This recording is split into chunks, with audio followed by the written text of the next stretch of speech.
लेकिन थोड़ी देर के लिए अब शांत रह जाओ, आधे घंटे की बात है, आधे घंटे गर्मी सहन कर लो, और आधे घंटे अगर सहन नहीं होता है तो बाहर जा सकते हो, नो प्रॉब्लम, बीच में उठ करके जाओगे, यहाँ बैठ सकते हो, पंखा चल रहा है।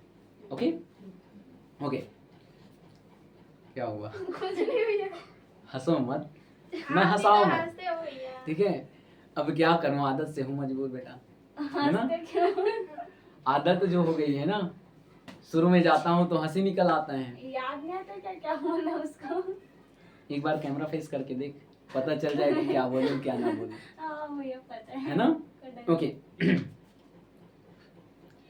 हेलो बच्चा पार्टी, आप सभी का एक बार फिर से स्वागत है छत्तीसगढ़, मध्य प्रदेश और आप सभी हिंदी मीडियम विद्यार्थियों के इस सबसे भरोसेमंद हिंदी मीडियम यूट्यूब चैनल देव एजुकेयर बच्चों, जहां पास आप लोगों को मिलता है कक्षा 11वीं और 12वीं के अकाउंट्स, इकोनॉमिक्स और बिजनेस स्टडीज की ढेर सारी सेशन, जहां पास हम लोगों के साथ ऑफलाइन बच्चे भी जुड़े होते हैं और आप बच्चे ऑनलाइन भी पढ़ रहे होते हैं।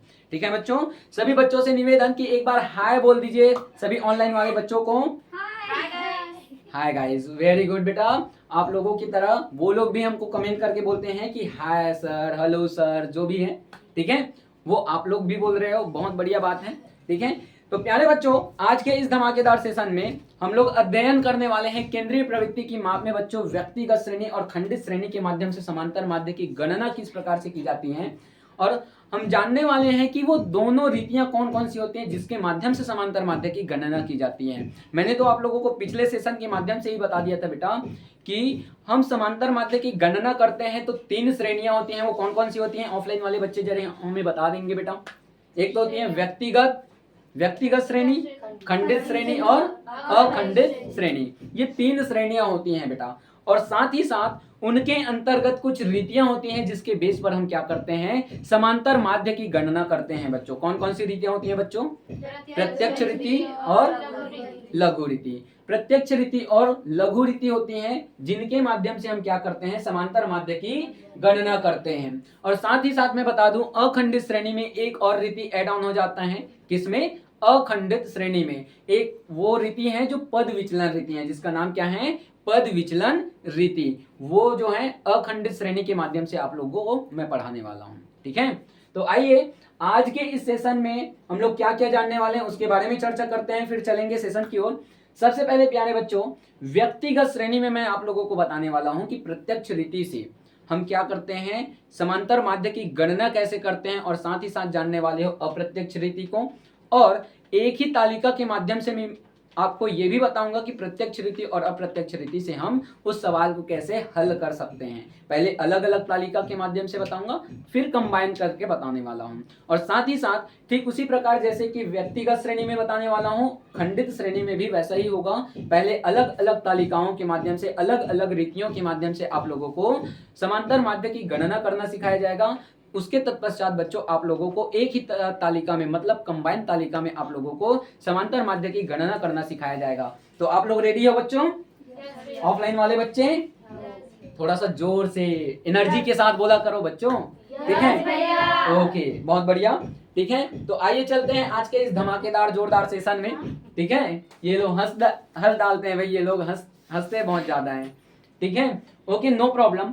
सबसे पहले क्या करने वाले हैं बच्चों, समांतर माध्य की हम लोग गणना करना सीखने वाले हैं। क्या करने वाले हैं? समांतर माध्य की गणना करना। ओके, सबसे पहले देखते हैं प्रत्यक्ष रीति और अप्रत्यक्ष रीति दोनों से।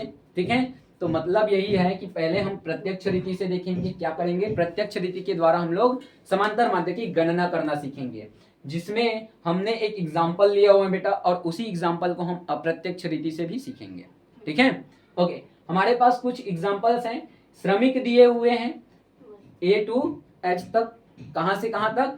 A से लेकर के H तक। मतलब अगर हम काउंट करें तो श्रमिकों की संख्या कितनी है बच्चों? 8 है। काउंट कर लिया जाए, 1 2 3 4 5 6 7 और ये 8 श्रमिक हैं, और उनको प्रति माह मिलने वाली जो मजदूरी है बच्चों, वो कुछ इस प्रकार से दी गई है। 150 मिलता है एक मजदूर को, दूसरे मजदूर को मिलता है 155 रुपए, तीसरे मजदूर को कितना मिलता है बच्चों? 159 रुपए, चौथे मजदूर को क्या मिलता है? 142, पांचवें मजदूर को मिल जाता है 160 रुपए, छठे मजदूर को मिल जाता है 153 रुपए बच्चों, और सातवें और आठवें मजदूर को मिल जाता है क्रमशः 154 और 140 रुपए की धनराशि प्रति माह वेतन के रूप में। ठीक है बच्चों, तो उसको यदि हम हल करते हैं, तो अगर हम हल करते हैं तो उसके लिए हमको क्या बनाना जरूरी है? तालिका बनाना जरूरी है। क्या बनाना जरूरी है बच्चों? तालिका बनाना जरूरी है। अति महत्वपूर्ण होता है। यदि हम तालिका नहीं बनाते हैं तो जो भी प्रश्न हम हल करते हैं उसमें कुछ गलतियां हो जाती हैं, त्रुटियां हो जाती हैं। ठीक है, तो तालिका के माध्यम से ही आप क्या करते हो? समांतर माध्य की गणना करते हो, कोई भी रीति हो। ठीक है, तो सबसे पहले आइए हल करते हैं इस प्रश्न को प्रत्यक्ष रीति के द्वारा। किसके द्वारा?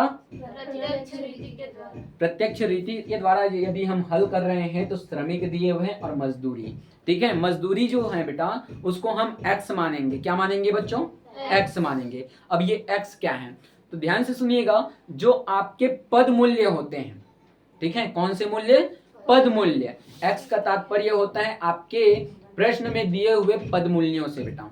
ठीक है, और उन्हीं का योग करके आप क्या करते हो? पद मूल्य के योग निकालते हो, जो आपके सिग्मा x कहलाता है। क्या कहलाता है? सिग्मा x कहलाता है। प्रत्यक्ष रीति से जब हम समांतर माध्य की गणना करते हैं तो उसका सूत्र क्या होता है बच्चों? ऑफलाइन वाले बता दीजिए एक बार। x बार। हाँ, जोर से बोलिए। x बार बराबर sigma x upon n। x bar बराबर सिग्मा x अपॉन n। ठीक है, तो x बार का तात्पर्य क्या होता है? समांतर माध्य। x बार का तात्पर्य क्या होता है? समांतर माध्य।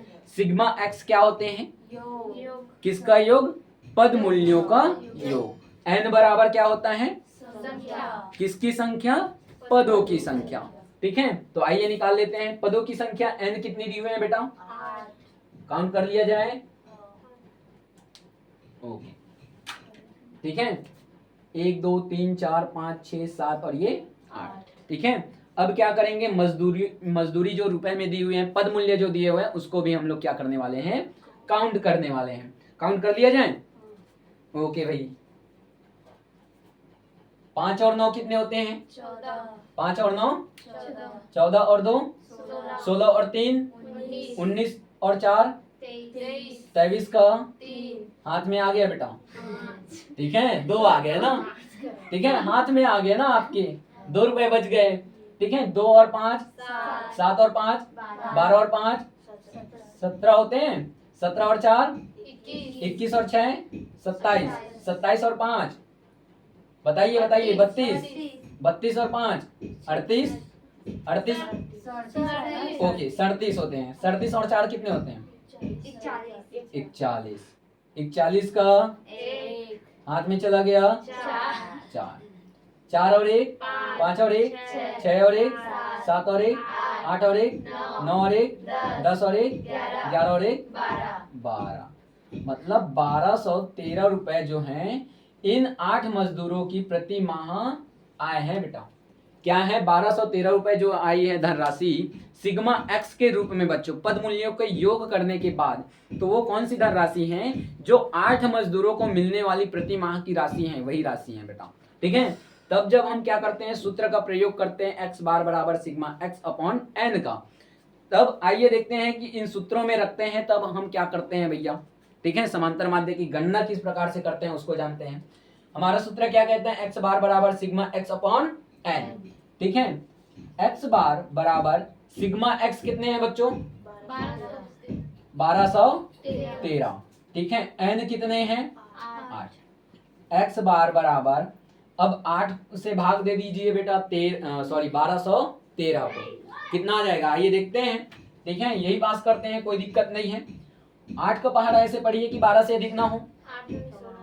ओ बेटा 8 है कम 8। ठीक है, कितना बच गया? 4 बच जाता है क्या? और यहाँ पास कितना है? 1। ठीक, तो 8 पंचे कितने हुए? 40। कितना बचा यहाँ से? 1। यहाँ पास कितने हैं? 3। 13 हो गए। ठीक है, अब कितने बार में जाएगा? 8 है कम 8।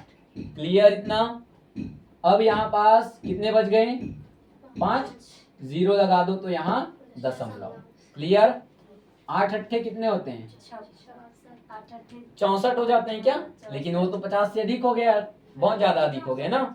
ठीक है, 8 छक्के कितने होते हैं बेटा? 48। ठीक है, 48 चला गया बच्चों आपके 50 में से, कितना बच गया? 2 यहाँ पास आपके हाथ में रह गए। फिर से कितना क्या करेंगे? 0 ऐड कर देंगे। 0 ऐड करने के बाद फिर से कितने बार में चला जाएगा बेटा? 8 दूनी, मतलब आपका आंसर क्या आएगा? 151.62। ये प्रत्यक्ष रीति के द्वारा आपने क्या करना सीखा? अभी अभी समांतर माध्य की गणना करना सीखा बेटा। ठीक है, अब इसी को देख लेते हैं अप्रत्यक्ष रीति में बेटा, जहां पास आप लोगों को और भी चीजें करनी होती हैं। क्या चीजें करनी होती हैं? और कुछ कार्य करने होते हैं। सेम चीजें होंगी, बस एक कॉलम और एड ऑन हो जाएगा। कौन सा? विचलन का बेटा। कौन सा कॉलम एड ऑन हो जाएगा? विचलन का। क्लियर है? तो आइए अप्रत्यक्ष रीति या जिसी को हम कहते हैं बच्चों लघु रीति, उसके माध्यम से हम लोग क्या करेंगे? समांतर माध्य की गणना करना सीखते हैं, जिसका सूत्र कहते हैं x बार बराबर a plus sigma F x upon sigma D x upon N. Clear है? यहाँ पास a का मतलब होता है कल्पित माध्य से। a का तात्पर्य क्या होता है? कल्पित माध्य से। क्लियर है बेटा? ओके, तो यहाँ पास फिर से श्रमिकों की संख्या कितनी है बच्चों? 8। श्रमिकों की संख्या कितनी है? 8। अब किसी एक पद मूल्य को बच्चों, यहाँ पास जो भी पद मूल्य दिए हुए हैं, ठीक है, 8 पद मूल्य दिए हुए हैं मतलब रुपयों में, उनमें से किसी एक पद मूल्य को क्या मानना है आपको? कल्पित माध्य मानना है। किसको माने चलिए बताइए?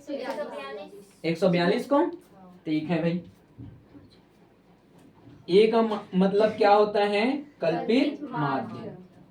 ठीक है, चलिए माइनस करते चलिए x में a को, मतलब आपके जो पद मूल्य दिए हुए हैं बच्चों उसमें आपको माइनस करने किसको? कल्पित माध्य को, जो आपने क्या किए? इमेजिनेशन किए हैं कि ये हमारा जो है समांतर माध्य हो सकता है करके। ठीक है, तो यहाँ पास 150 में से 142 चला गया बेटा, 8 बच गए आपके पास। लेकिन आपको क्या करने हैं? प्लस और माइनस चिन्हों को बेटा ध्यान में रखते हुए ये सारी चीजों का माइनस प्लस करने हैं। ठीक है, तो यहाँ पास आपके पास बच जाते हैं प्लस 8। 155 में 142 चला गया, प्लस के 13। ठीक है, 159 में 142 चला गया, प्लस के कितने हो जाएंगे बेटा? 17 हो जाएंगे क्या? ठीक है, 142 में 142 0। 160 में 142 चला गया बच्चों, प्लस के 18। ओके, 153 में आपके चले गए कितने बेटा? 142 प्लस के 11। ठीक है, 154 में चले गए 142, कितने हो जाएंगे? प्लस के 12। ओके, 140 में चले गए आपके 142। लेकिन यहाँ पास ये हो सकता है क्या कि छोटी संख्या में बड़ी संख्या घट जाए बेटा? नहीं, तो वो कौन सी संख्या होगी? माइनस की संख्या होगी। तो यहाँ पास माइनस के 2। ठीक है, अब हमको क्या करना होगा बच्चों? ये प्लस और माइनस चिन्हों को ध्यान में रखते हुए, किसको ध्यान में रखते हुए? प्लस और माइनस चिन्हों को ध्यान में रखते हुए सिग्मा डी एक्स निकालने हैं। मतलब हम क्या कर रहे हैं? कल्पित माध्य से जैसे कि विचलन निकाले, तो विचलनों का योग निकालने हैं हमको। इनका क्या करने हैं? योग करने हैं। तभी हम क्या करेंगे बेटा? उसके सूत्र के माध्यम से, लघु रीति के माध्यम से हम समांतर माध्य की गणना कर पाएंगे। ठीक है बच्चों? क्लियर है ऑफलाइन वाले बच्चों को? ओके, तो यहाँ पास माइनस की एक ही संख्या है 2। ठीक है, उसको क्या करते हैं? अभी थोड़ी देर के लिए भूल जाते हैं। प्लस वाले चिन्हों को ध्यान में रखते हुए हम क्या कर लेते हैं? प्लस वाली जो संख्या है उसका योग कर लेते हैं। उसके तत्पश्चात माइनस वाली जो संख्या दी हुई है हमको, उसको क्या कर लेंगे? माइनस कर लेंगे बच्चों। ठीक है, 8 और 3 कितने होते हैं बेटा? 11। 11 और 7 18 और 8 26 और 1 27 और 2 29 का 9। ठीक है, ओ बेटा वो माइनस का है। ठीक है, 29 का कितना बच गया? 9। हाथ में कितना आया? 2। ठीक है, 2 और 1 कितने हुए बेटा? 3 और 1 4 और 1 5 और 1 6 और 1 7 हमारे पास हुए। माइनस कितने करने हैं? 2। 7 आएगा? एक सेकेंड, 8 और 3 कितने होते हैं? 11 और 7 कितने होते हैं? 18। 18 और 8 कितने होते हैं? 26। 26 और 1 कितने होते हैं? 27 और 2 कितने होते हैं बच्चों? 29। 29 का कितना आएगा? हाथ में कितना जाएगा? 2। ठीक है, 2 और 1 कितने होते हैं? 3 और 1 4 और 1 5 और 1 6 और 1 अच्छा, यहाँ पास 7 हो गया। यहाँ 79 में हमने क्या किए, माइनस किए 2 को बेटा। 79 में किसको माइनस किए, 2 को। कितना बच जाएगा, 77। क्लियर। मतलब आपका सिग्मा डी एक्स कितना निकल करके आया, 77। ओके, हो गया। यहाँ पास जो मान दिया हुए हैं, क्या दिए हुए हैं भैया, एक्स बार बराबर a plus sigma D x upon n. ठीक है, ये भी सारी चीजें प्लस माइनस चिन्हों को ध्यान में रख करके करनी होती है। तो यहाँ पास ए कितने को माने बेटा, कल्पित माध्य किसको माने, 142 को। ठीक, प्लस यहाँ पास सिग्मा डी एक्स कितने दिए हुए हैं, 77।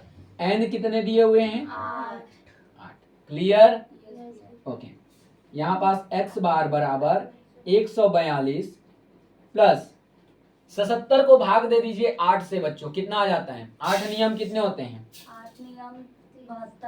8 नियम 72 रुपए चला गया आपके 77 रुपए में से, कितना बचा, कितना बच गया, 5। क्लियर, क्लियर है, इतना 5 बचा। अब क्या करेंगे, यहाँ पास 0 ऐड कर देंगे। क्लियर है बच्चों इतना। अब 8 छक्के कितना होता है बच्चों, 48 होता है क्या, ठीक है, 8 छक्के 48, ये 50 था। ठीक, यहाँ पास 5 बचा था तो हमने 0 ऐड कर दिए, यहाँ पास दशमलव लगा दिए बेटा। क्लियर। अब यहाँ पास हमको क्या करना है, 50 तक लेके जाने हैं, तो 8 छक्के कितना होता है, 48। 48 में से सॉरी 50 में से 48 चला गया, कितना बचा, 0 ऐड कर दो, कितना बचेगा, 20। अब 8 दूनी कितने होते हैं, 8 दूनी कितने होते हैं, 16। क्लियर। अब यहाँ पास भागफल जो बचेगा वो होगा 4। ठीक है, उससे हमको मतलब नहीं है। अब यहाँ पास देखो 142 प्लस 9.62 बराबर कितने होते हैं बच्चों, x बार बराबर 151.62। ये आपका आंसर होने वाला है लघु रीति के माध्यम से भी बच्चों। ठीक है, तो मतलब कहीं ना कहीं जो भी आंसर आएंगे वो एक दूसरे के आसपास ही होंगे। किसके आसपास होंगे, एक दूसरे के आसपास ही होंगे, चाहे वो आप प्रत्यक्ष रीति का उपयोग करो, चाहे आप उस क्वेश्चन को हल करने के लिए लघु रीति का उपयोग कर लो। ठीक है बच्चों। अब देखते हैं बच्चों कि एक ही तालिका में हम प्रत्यक्ष रीति और अप्रत्यक्ष रीति से इस सवाल को कैसे हल करते हैं। तो आइए देखते हैं। सबसे पहली चीज हमको क्या करनी है, मजदूरी ले लेनी है भैया। जो मजदूरी हमको यहाँ पास दी हुई थी, कितनी कितनी रुपए थी, 150। बताते चलिएगा। और 155, 159 और 142 और 160 और 153 और 154 और 100 हो गया। जब हमने इनका टोटल करा था तो कितना आंसर आया था बच्चों, 1213। हो गया, यही बन गया, हो गया ना। नेक्स्ट देखिए, हमने किसको कल्पित माध्य माना था अभी 142 को। क्लियर। अब यहाँ पास हम क्या करेंगे, कल्पित माध्य से विचलन की गणना करेंगे। कल्पित माध्य से विचलन की गणना कर लो तो बेटा क्या करोगे, यहाँ पास प्लस के कितने आए थे, 8। बताते चलिएगा। प्लस के इधर नहीं दिख रहे हैं, प्लस के 17, फिर 0 और plus plus minus 2। Sigma D x कितने निकाले थे, 77। प्लस में थे ये, हो गया। क्लियर है इतना, ओके। अब यहाँ पास देखिए सूत्र क्या था, x बार बराबर सिग्मा x अपॉन n। यहाँ पास x बार बराबर सिग्मा x कितने थे, 1213। कितने थे, 1213। भाग किससे देने थे, n मतलब 8 से। x बार बराबर जब हमने 1213 को भाग दिया बेटा 8 से, आंसर कितना आया, 151.62। क्लियर। अब यहाँ पास सिग्मा डी एक्स, ठीक है, दूसरे सूत्र से, ये तो रहा प्रत्यक्ष रीति से एक ही तालिका में। अब देखते हैं अप्रत्यक्ष रीति से। ठीक है, अब देखिए x बार बराबर एक किसको माने हो बेटा कल्पित माध्यम? 142 142 प्लस सिग्मा डी एक्स कितने हैं? 77। एन कितने हैं? 8 एक्स बार बराबर 142 प्लस, जब आप 77 को भाग देते हो बच्चों, 77 को क्या करते हो? भाग देते हो किससे बेटा? 8 से। आंसर कितना आता है? 9.62। क्लियर? कितना आएगा? 9.62। यहाँ पास देखो बच्चे लोग जो हैं भूल जा रहे हैं। ओके, नो प्रॉब्लम बेटा, आ जाएगा सबको। ठीक है, अब 142 प्लस 9.62 को हम लोग एड ऑन करते हैं बच्चों, तो कितना आता है आंसर? 151.62। ठीक है, तो इस प्रकार से आप लोग बनाओगे एक ही तालिका के माध्यम से प्रत्यक्ष रीति और अप्रत्यक्ष रीति दोनों से ही समांतर माध्य की गणना। ठीक है बच्चों, ऑफलाइन वाले बच्चों को भी उम्मीद करता हूं कि सारी चीजें समझ में आ गई होंगी, ऑनलाइन वाले बच्चों से भी उम्मीद करता हूं कि ये सारी चीजें आप लोगों को बहुत ही सरल तरीके से समझ में आ गई होंगी बच्चों। ठीक है, अब देखते हैं समांतर माध्य की गणना फिर से करेंगे, लेकिन अब क्या होगा? व्यक्तिगत श्रेणी के अकॉर्डिंग किए थे हमने अभी, अब क्या करेंगे? खंडित श्रेणी के माध्यम से करेंगे। अब खंडित श्रेणी कैसी होती है सर? तो बेटा मैं बता दूं, व्यक्तिगत श्रेणी में केवल और केवल आपको पद मूल्य दिए होते हैं। ठीक है, इसको पहचानने का तरीका बता रहा हूं आपको। देखिए, आपको क्या दिए होते हैं? पद मूल्य दिए होते हैं। मतलब जैसे कि यहाँ पास मजदूरी दी हुई है, और ये तो जो श्रमिक है बेटा, ये तो उनका अनुक्रमांक है। क्या है उनका? अनुक्रमांक, मतलब क्रमांक, व्यक्तियों की संख्या बता दी गई है कि पहले व्यक्ति को इतना रुपए मिलता है, दूसरे व्यक्ति को इतना, और लास्ट में जो व्यक्ति बचता है 8वें नंबर के, उनको 140 रुपए की धनराशि प्रति माह वेतन के रूप में दी जाती है। ये सारी चीजें आपको बताई गई। ठीक है, लेकिन यहाँ पास देखिए केवल और केवल एक ही कॉलम बताए गए आपको एक्स के, मतलब पद मूल्य के। अब यहाँ पास जो खंडित श्रेणी है बच्चों, उसमें दो चीजें आपको दी रहेंगी। कौन कौन सी चीजें सर? तो बेटा मैं बता दूं, जैसे कि यहाँ पास लिखा है प्राप्तांक, तो प्राप्तांक से तात्पर्य है पद मूल्य, जो आपके आंकड़ों में दिए रहेंगे, आपको जो प्रश्न दिया रहेगा उसमें दिए रहेंगे। ठीक है, आंकड़ों में। तो यहाँ पास आपको जैसे प्राप्तांक दिए हुए हैं, मतलब पद मूल्य हो गए। यहाँ पास छात्रों की जो संख्या दी हुई है, मतलब एफ, मतलब आपकी आवृत्तियां। ठीक है, मतलब कहीं ना कहीं हमको ये पहचान में आता है बच्चों कि जो खंडित श्रेणी के क्वेश्चंस होते हैं उसमें हमको पद मूल्य दिए होते हैं, और साथ ही साथ उनमें हमको आवृत्ति भी दी रहती है। क्या क्या दी रहती है बच्चों? पद मूल्य और आवृत्तियां दी रहती हैं। किसमें? खंडित श्रेणी वाले क्वेश्चंस में। क्लियर है इतना? ओके, तो आइए देखते हैं, एक उदाहरण दिया हुआ है। बोला गया है प्राप्तांक मतलब एक्स आपकी पद मूल्य, छात्रों की संख्या मतलब एफ आपकी आवृत्तियां बेटा। ठीक है, तो यहाँ पास प्राप्तांक दिए हुए हैं 5, 10, 15 से लेकर के लास्ट में है 40 तक। ठीक है, और आवृत्ति दी हुई है कि 5 नंबर प्राप्त करने वाले छात्रों की संख्या 5 है, 10 नंबर प्राप्त करने वाले छात्रों की संख्या 7 है, 15 नंबर अर्जित करने वाले छात्रों की संख्या कितनी है बच्चों? 9। साथ ही साथ 20 नंबर अंक अर्जित करने वाले छात्रों की संख्या कितनी है? 10। 25 नंबर पाने वाले की संख्या कितनी है? 8। 30 नंबर की संख्या कितनी है बच्चों? 35 की 3 और 40 की 2। मतलब 40 नंबर का आपका पेपर हुआ। ठीक है, और 40 नंबर केवल और केवल 2 ही छात्रों को यहाँ पास प्राप्त होते हैं। ठीक है, तो यहाँ पास प्राप्तांक दिए हुए हैं, मतलब एक्स पद मूल्य, छात्रों की संख्या मतलब एफ आवृत्तियां। क्लियर है बच्चों इतना? इसको बनाने का सूत्र क्या होता है? प्रत्यक्ष रीति के द्वारा यदि हम समांतर माध्य की गणना करें बच्चों खंडित श्रेणी में, तो इसका सूत्र होता है एक्स बार बराबर sigma F x upon n. क्या होता है? एक्स बार बराबर sigma F x upon N. Clear है बच्चों इतना? ओके, तो यहाँ पास देखिए कौन कौन सी चीजें हमको गणना करनी होती है। तो सबसे पहले इनको तालिका के रूप में तब्दील करना होगा हल करने के पूर्व। ठीक है, तो आइए हल करते हैं। सबसे पहली तालिका कौन सी है? प्राप्तांक मतलब पदों की संख्या। दूसरी है यहाँ पास छात्रों की संख्या मतलब आवृत्तियां, एफ जिसको बोल रहे हैं। एफ एक्स का तात्पर्य है कि हम क्या करते हैं? आवृत्तियों का गुणनफल करते हैं अपने दिए हुए पद मूल्यों से। क्लियर है बच्चों इतना आप लोगों को भी बेटा?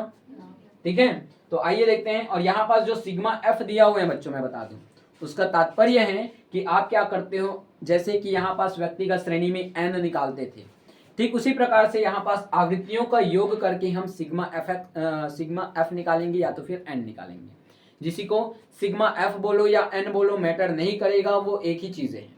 ओके, तो आइए देखते हैं क्या करेंगे, इनका गुणनफल करेंगे। तो गुणनफल कर लिया जाए। ओके, 5 पंचे कितने होते हैं बेटा? 25। ये लो, 10 सत्ते 15 नियम 135। ठीक है, यहाँ पास 20 दाम कितने होते हैं?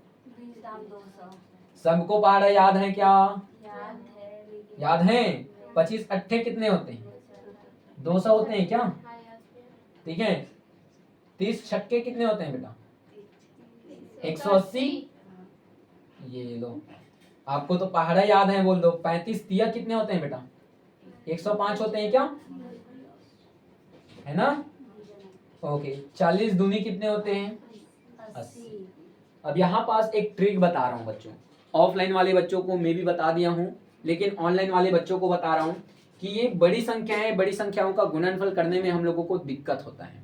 ठीक है, तो जब आप गुणनफल करते हो बेटा, तो क्या किया करो, जो ये शून्य वाली संख्याएं होती हैं उनको थोड़ी देर के लिए इनविजिबल करो। क्या करो? इनविजिबल करो, मतलब भूल जाओ थोड़ी देर के लिए, और फिर गुणा करो, और लास्ट में क्या करो, एक जीरो लास्ट में लगा दो इकाई अंक के रूप में। जैसे कि मान के चलिए यहाँ पास क्या दिया हुआ है? 10 सत्ते 70, इतना तो हमको पता है, लेकिन क्या हमको बेटा 20 नियम यहाँ पास 20 दाहम 200 होता है, ये पता था क्या? सभी को पहाड़ा याद नहीं रहता, ये तो एक ऑड नंबर था इसलिए सबको पता हो सकता है मे भी, लेकिन एक कैलकुलेशन, जैसे कि हमने क्या किया, 2 दाहम 20 और यहाँ पास एक जीरो था, तो हमने क्या किया, लास्ट में जीरो ऐड कर दिए। लास्ट में देखिए फिर से 30 का पहाड़ा किसी को याद था क्या कि 30 छक्के 180 होता है? नहीं, लेकिन हमको ये पता था कि 3 छक्के 18 होता है। कितना होता है बच्चों? 3 छक्के 18 होता है। अब लास्ट की जो संख्या थी जीरो, वो हमने क्या कर दी, लास्ट में लगा दी बच्चों। क्लियर है इतना बेटा? नेक्स्ट क्या हुआ, अब 40 का पहाड़ा हमको पता नहीं है। ठीक है, 4 दूनी होते हैं 8, उतना हमको पता है, लेकिन लास्ट में हमने क्या देखा कि जीरो लगाने हैं भैया, क्योंकि 4 जो है वो तो दहाई का अंक था और जीरो वहां पास बचा हुआ था, तो हमने क्या किए, जीरो ऐड ऑन कर दिया। ऐसे आपको क्या करना है, ट्रिक के माध्यम से कैलकुलेशंस करने हैं, ताकि जो भी कैलकुलेशंस आप करो बच्चों, वो बड़ी ही आसानी के साथ सारी चीजें कवर अप कर पाओ। ठीक है, तो आ जाइए, इन सूत्रों में हम क्या करते हैं, इनके मानों को रखते हैं। तो भैया पहले इसका योग तो कर लो।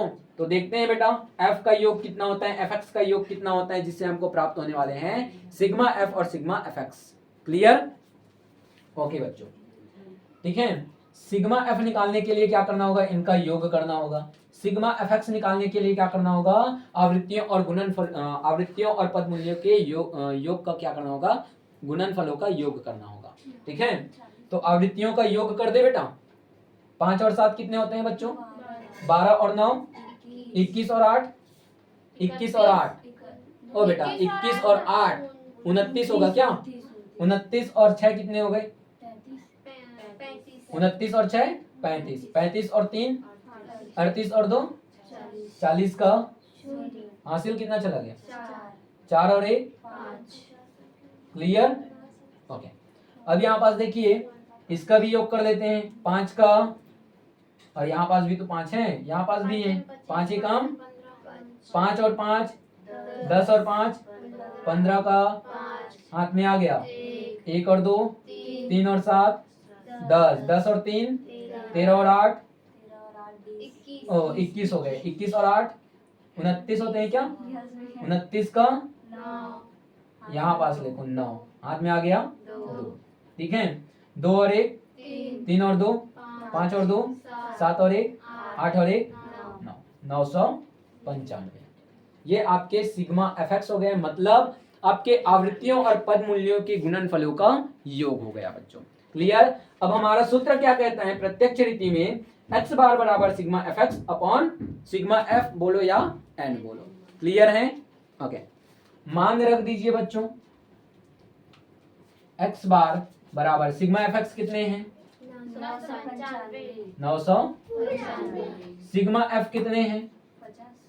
50। क्लियर? ओके, अब क्या करने हैं, x बार बराबर 995 को भाग दे दीजिए बेटा, किससे? 50 से। अब क्या भाग दे सकते हो क्या 50 से 995 को? ये तो बड़ी दिक्कत की बात हो गई कि 995 को हमको भाग देने हैं बेटा, किससे? 50 से। तो वैसा ही जैसे कि यहाँ पास थोड़ी देर के लिए आप लोग क्या किए थे, जीरो को इनविजिबल किए थे, यहाँ पास भी उसी ट्रिक का इस्तेमाल हम लोग करते हैं बेटा। किस ट्रिक का? जीरो को फिर से थोड़ी देर के लिए इनविजिबल करेंगे और उसके बाद देखेंगे अंत में होता क्या है।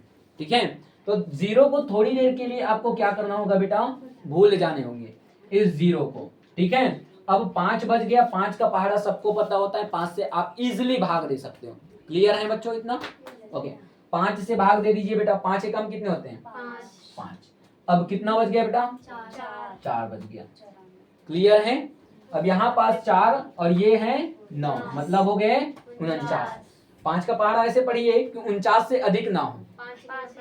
5 नियम कितना बज गया बेटा यहाँ पास से? 4। क्लियर इतना?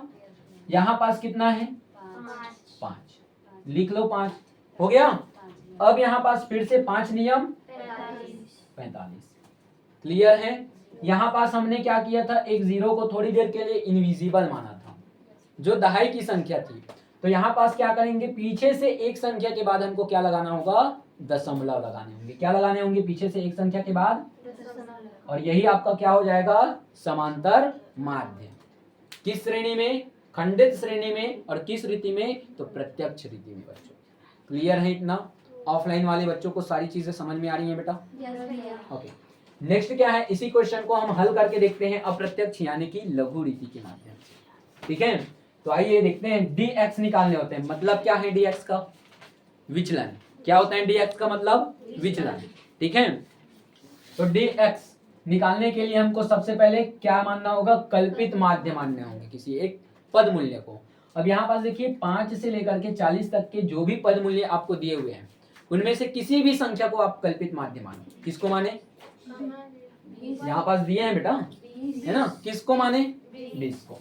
20 को आपने क्या माने? कल्पित माध्य मतलब a मान लिया।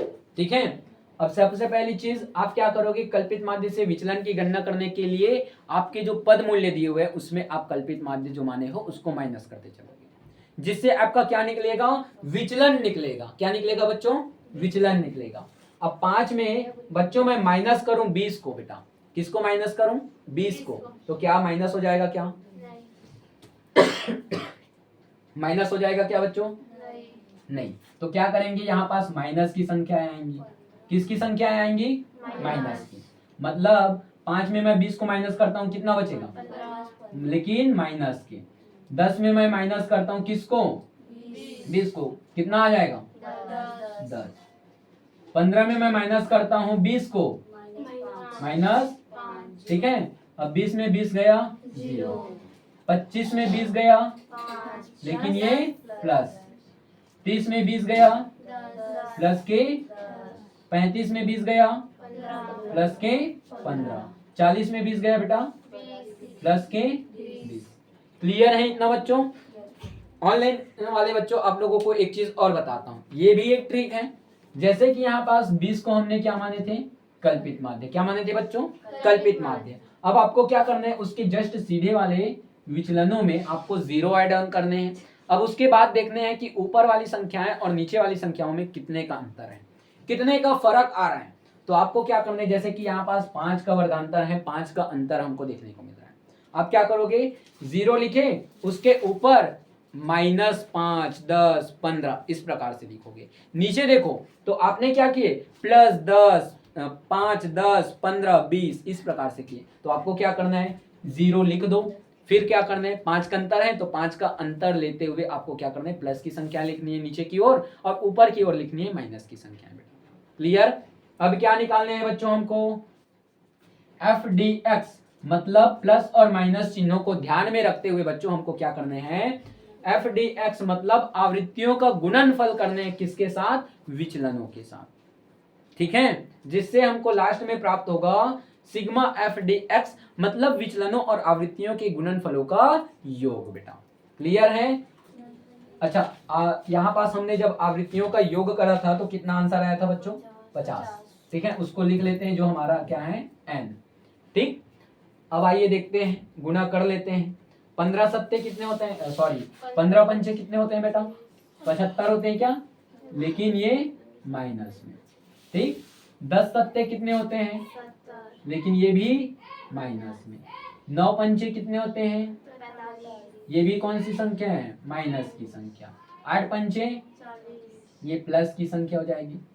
6 दाहम 60, 15 तिया 45, ये भी प्लस में हो जाएगा। और 20 दूनी 40, ये लो बेटा। अब क्या करोगे इसको? आप क्या करोगे?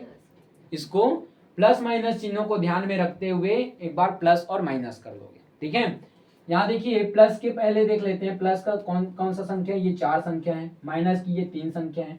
कौन किसका योग अधिक आता है उसको देख लेते हैं, फिर माइनस प्लस कर लेंगे। ठीक है, यहाँ पास 5 और 5 का हो गया हमारे पास 5। ठीक है, 4 और 6 कितने होते हैं बच्चों? 10 और 4 14 और 4 18। मतलब जहां पास हमारे प्लस वाले जो पद मूल्यों का गुणनफल किए थे हमने, या जो हमने आवृत्तियों का गुणनफल विचलनों से किए थे, तो प्लस वाले जो संख्या है वो 185 निकल करके आता है। कितना आता है बच्चों? 185। और देखते हैं साथ ही साथ कि आखिर बेटा हमारे पास जो संख्याएं बची हुई है माइनस की वो कितना आता है। तो यहाँ पास देख लेते हैं 5 और 5 10 का हासिल गया बेटा 1 और 7 8 और 7 15 15 और 4 कितने होते हैं? 19। 190। तो 190 में आपने माइनस किया किसको बेटा? 185 को। आंसर क्या आया? 5। 5 आपके पास बचे लेकिन वो भी -5। क्लियर है? क्लियर है बच्चों इतना?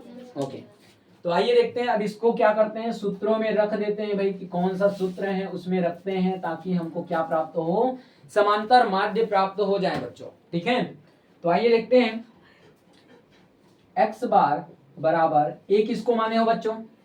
a कौन सा चीज को माने हो? कौन से पद मूल्य को माने हो? 20 को। तो यहाँ लिख दो 20 हो गया। Plus sigma F D x कितने हैं? लेकिन माइनस के 5 है तो यहाँ लिख दो -5 हो गया। अब भाग किससे देने हैं बेटा? 50, किससे देने हैं? 50, 50 से। हो गया क्लियर इतना? ओके, अब यहाँ पास x बार बराबर 20 प्लस माइनस क्या होते हैं? माइनस। अब 50 से भाग दे दो तो 5 को, आंसर आ जाएगा आपके पास, है ना? अब यहाँ पास देखिए थोड़ी देर के लिए क्या करेंगे, फिर से 0 को इनविजिबल मानेंगे। ठीक है, थोड़ी देर के लिए क्या मानेंगे? 0 को इनविजिबल मानेंगे। अब यहाँ पास देखो 5 का पहाड़ा ऐसे पढ़ो कि 5 से अधिक ना हो बेटा। 5 एकम 5, क्या होते हैं? 5 एकम 5, क्लियर, ये तो कट गया। अब यहाँ पास हमारे पास जो 0 था उसको हम क्या करेंगे? एक संख्या के बाद लगा देंगे। किस संख्या के बाद? एक संख्या के बाद। तो यहाँ पास एक संख्या के बाद मतलब 1 के बाद हमने लगा लिए, तो हमारा आंसर क्या आया बच्चों? 0.1। ठीक है, मतलब हम क्या करेंगे? 20 में माइनस करेंगे 0.1 को। तो आंसर क्या आएगा बेटा? x बार बराबर यहाँ पास माइनस करके दिखाऊं 20.00 और आपके पास है 0.1। क्लियर? ओके, हम यहाँ 0 डाल देता हूं भाई। यहाँ पास 10 हो गया, 10 में से आपका सॉरी यहाँ पास तो कुछ है ही नहीं, है ना? 10 में से आपका 1 चला गया बेटा 9 0। यहाँ पास बच गया क्या? 9 और यहाँ पास 1। क्लियर, मतलब आपका आंसर क्या आया? 19.90। क्लियर है? तो यहाँ पास आंसर क्या आ जाएगा? हाँ बेटा 19.9। क्या चीज है? 5 में 50 को भाग देंगे तो 10 -10, 5 को 50 से भाग देंगे तो -10, यहाँ पास आपने क्या किया? 5 को आपने भाग दिया 50। 50। क्लियर? मैंने आपको क्या कहा? थोड़ी देर के लिए इसको इनविजिबल मानो। तो क्यों? अभी तो चला जाएगा ना पूरा। ओ बच्चा, 5 जो संख्या है वो 50 से भाग जा सकते हैं क्या? बेवकूफो, 5 को 50 से काटेंगे तो 10 आएगा -10। तो ये नीचे वाली संख्या कट रही है, हमको ऊपर वाला काटना है। इधर ही से काट लेंगे। दिखे गधियो, वैसा नहीं होता है। ठीक है बेटा, नहीं तो फिर उल्टा पड़ जाएगा। अब आंसर देखो, मिला लो एक बार। ठीक है, हमने क्या निकाला? प्रत्यक्ष रीति में जो हमारा आंसर निकल करके आया 19.9। आगे कोई संख्या नहीं मतलब 0 है। ठीक। दूसरी चीज हमने अप्रत्यक्ष रीति मतलब लघु रीति से जब हमने समांतर माध्य की गणना करी बच्चों, तब हमारा आंसर क्या निकल करके आया 19.90। क्लियर है इतना बेटा? ठीक है। आइए अब देखते हैं एक ही तालिका में प्रत्यक्ष और अप्रत्यक्ष रीति दोनों से बेटा। ठीक है, थोड़ा सा इधर ध्यान दो बच्चों। ठीक, अब क्या करेंगे, यही चीजें शॉर्ट में समझा रहा हूं, एक ही तालिका में है इसलिए। ओके, फिर आप लोग का जो भी डाउट होगा ऑफलाइन वाले बच्चों का वो आसानी के साथ पूछ लीजिएगा, सारी चीजें बताऊंगा बेटा। ठीक, ओके। अब यहाँ पास कुछ चीजें हैं। एफ एक्स कैसे निकाले थे हमने? यहाँ पास आवृत्तियों का गुणा किए थे किससे बेटा? प्राप्तांक मतलब पद मूल्यों से। ठीक है, तो वही चीजें फिर से वहां पास कर लेते हैं। ठीक है, इन चीजों को यहाँ पास बताते चलिएगा। आप तो क्या कर दिए भैया, ढक दिए उसको, तो हम कैसे बताएं? ठीक है, देखते हैं, यही पास गुना कर लेते हैं। 5 पंचे 25। ठीक है, 5 पंचे 25, 10 सत्ते 15 नियम 135, फिर से 200। ठीक है, 25 सट्टे 200, 30 छक्के 180, 35 तिया 105 और 40 दूनी खुशहाल। सीधा बैठ बेटा। ठीक है, नेक्स्ट हमने क्या करा, उसको खींचना नहीं है ना आपको। ठीक, यहाँ पास सिग्मा एफ मतलब कितने निकाले थे बच्चों आपने? 50। सिग्मा एफ कितने थे? 50। सिग्मा एफ एक्स कितने निकाले थे? सिग्मा एफ एक्स को यहाँ पास 995। ठीक है, डी एक्स कल्पित माध्य से विचलन, हमने कल्पित माध्य किसको माना था? 20 को। माइनस करते चलो, यहाँ पास जैसे कि मैंने बताया ये 0 माइनस माइनस माइनस और ये 5, फिर और इधर प्लस 5 10 15 और 20। इसका जब हमने गुणनफल किया f का अपने dx से मतलब विचलनों से, योग क्या आया बताते चलिएगा। यहाँ पास जो चीजें बताई गई ये वाला, ठीक, वही चीजें बताओ। माइनस माइनस ठीक 0 प्लस प्लस प्लस प्लस हो गया। लास्ट में जब हमने देखा तो हमारे पास जो आंसर निकल करके आया क्या? एफ डी एक्स का मतलब सिग्मा एफ डी एक्स का वो क्या था? -5। क्लियर है? अब यही चीजें इन सूत्रों में रख दीजिए। ठीक है, एक्स बार बराबर सिग्मा एफ एक्स अपॉन क्या है? Sigma F. एक्स बार बराबर, आप ही लोग बताते चलिए, सिग्मा एफ एक्स कितने हैं? सिग्मा एफ एक्स कितने हैं? 995। सिग्मा एफ कितने हैं बच्चों? 50। हो गया। एक्स बार बराबर 50 से भाग दो, फिर से वही सिलसिला, 0 को थोड़ी देर के लिए भूल जाने। ठीक है, 5 एकम 5। अब यहाँ पास कितना बचा? 4। ये 49 हो गया। 5 नियम 45। कितना बचा? 4। यहाँ पास 5 बचा है इसलिए 5 हो गया 45। 5 नियम 0 हमने हटाए थे इसलिए एक संख्या के बाद पॉइंट दशमलव। ठीक है, तो ये तो रही आपकी प्रत्यक्ष रीति से बेटा, है ना। अब यहाँ पास अप्रत्यक्ष रीति से भी देख लेते हैं। एक्स बार बराबर एक इसको माने हो बेटा 20 plus sigma F D x कितने हैं? -5। सिग्मा एफ कितने हैं? 50। अब आपको क्या करने हैं? एक्स बार बराबर 20 माइनस, अब जब हमने क्या किया था बच्चों, यहाँ पास 50 से भाग दिया था किसको? -5 को। आंसर क्या आया था? 0.1। ठीक है, क्या आया था? 0.1। क्लियर है इतना? अब यहाँ पास हमने 20 में 0.1 माइनस किए, हमारे पास आंसर क्या है बच्चों? एक्स बार बराबर 19.90। यही आपका क्या है? आंसर क्लियर है बच्चों इतना? यस भैया। तो प्यारे बच्चों, मैं उम्मीद करता हूँ ये सारी चीजें आप लोगों को भी समझ में आ गई होंगी, और उम्मीद ये भी करता हूँ कि अब आप लोगों को समांतर माध्य यदि व्यक्तिगत श्रेणी से बोला जाए, यदि आपको खंडित श्रेणी से बोला जाए, चाहे किसी रीति से बोला जाए, वो चाहे वो प्रत्यक्ष रीति चाहे वो अप्रत्यक्ष रीति, आपको अलग अलग टुकड़ों में बोला जाए, चाहे आपको कंबाइंड बोला जाए, आप सारी की सारी चीजें हल कर लोगे बड़ी ही आसानी के साथ प्यारे बच्चों। ठीक है, तो प्यारे बच्चों मिलते हैं अखंडित श्रेणी में, ठीक इसी ही तरीके से जैसे कि हम पहले प्रत्यक्ष रीति से बनाएंगे, फिर अप्रत्यक्ष रीति, लास्ट में बनाएंगे पद विचलन रीति, और फिर बनाएंगे कंबाइन एक ही साथ सारी रीतियों से बेटा। ठीक है, तब तक के लिए जय हिंद। जय हिंद।